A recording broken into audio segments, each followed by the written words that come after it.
On March 14th, 1879, a man was born to become a theoretical physicist and genius. This man, within his life, went on to create the general theory of relativity, one of the two pillars of modern physics. This man then went on to create the world's most famous equation, E equals mc squared. In 1921, the Nobel Peace Prize was awarded to this man for his service to theoretical physics. This man's theories have helped science, physics, and mathematics all over the world. This man is Albert Einstein. But what if Albert Einstein was aborted?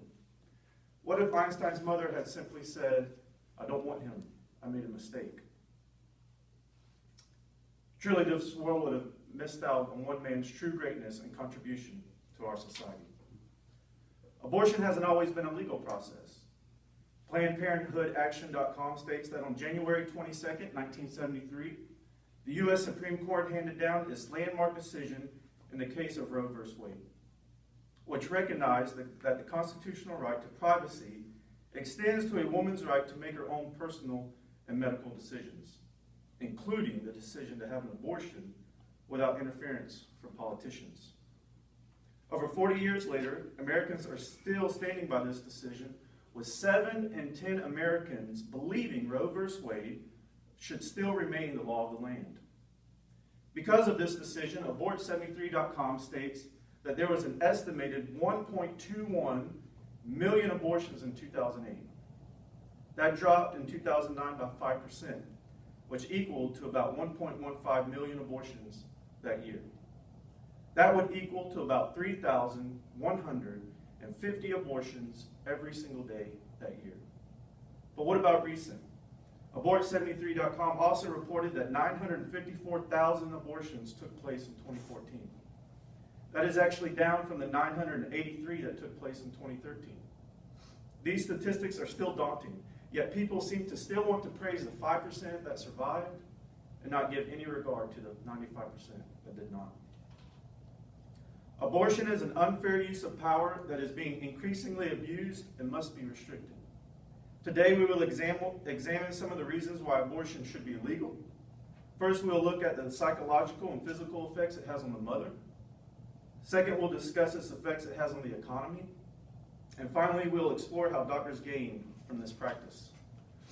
Abortion is a decision that is made by thousands of people each day. Though it may be an easy decision to some mothers and harder for others, the indication of psychological and physical effects are staggering. The after effects of abortion can cause mental and physical health disorders occur quite often. AfterAbortion.com states that a study of the medical records of 56,000 California Medicaid patients revealed that women who had abortions were 16% more likely than delivering women to be hospitalized for psychiatric treatment in the first 90 days following the abortion. Rates of the psychiatric treatment remain significantly higher for at least the next 4 years. 8 weeks after a mother's abortion, researchers found that 44% complained of nervous disorders.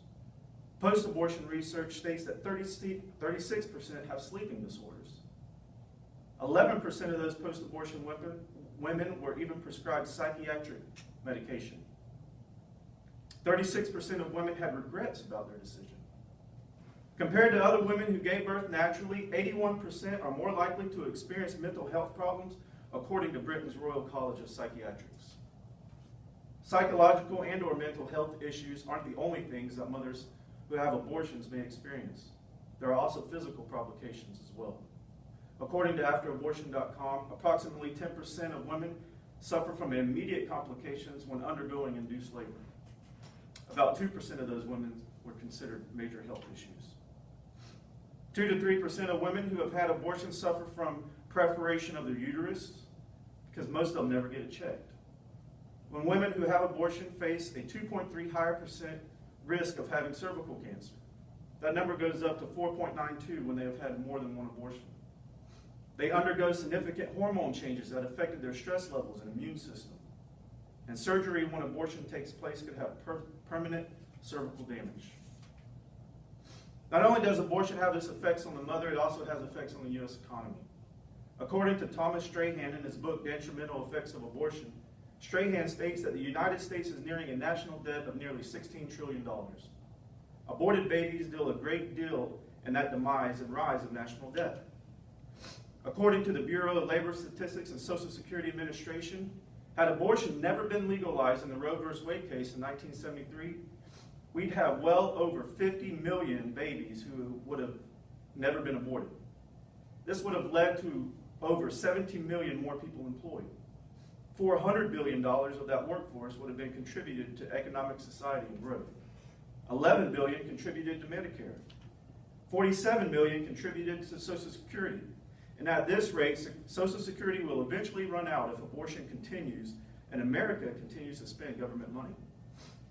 In a report by the Western Journal, nearly 330,000 abortions are performed by Planned Parenthood each year. This equals to about 37 abortions per hour, or 1 every 90 seconds. The amount of abortions per day fills the pockets of doctors with patient money. The amount of money that is used to cost a person to have an abortion has actually increased from $300 in 1990 to about $500 as of recent. Some clinics even charge up to $1,500 for an abortion. Doctors can perform up to 5 abortions per day. Most of the time they take cash money because the client wants to remain anonymous. With the amount paid to clinics in the U.S., they profit about $2.4 million per year. So today, we have examined how abortion is an unfair use of power that is being increasingly abused and must be restricted by looking at the effects that abortion has on the mother. Second, how abortion affects the economy, and third, how doctors gain from this practice. Though to some abortion may not seem like a big deal, we can see the staggering effects that abortion on the mother, causing detrimental effects to the mother's physical and mental health. R.C. Sproul, in his book, Abortion, A Radical Look at an Emotional Issue, states that that emotional state a woman goes through after abortion is that a repentant person goes through after he or she has committed a violent act to someone else. Abortion affects our economy due to the amount of aborted babies that will never get to contribute to society. Lastly, abortions contribute to the pockets of doctors and clinics, making great profits for them at the expense of the mother. Truly, no one is to know what is to become of the thousands and thousands of babies that have been and will be aborted this year alone. What contributions would they have made to our society? And what influence could they have had in our world? These are answers we'll never know.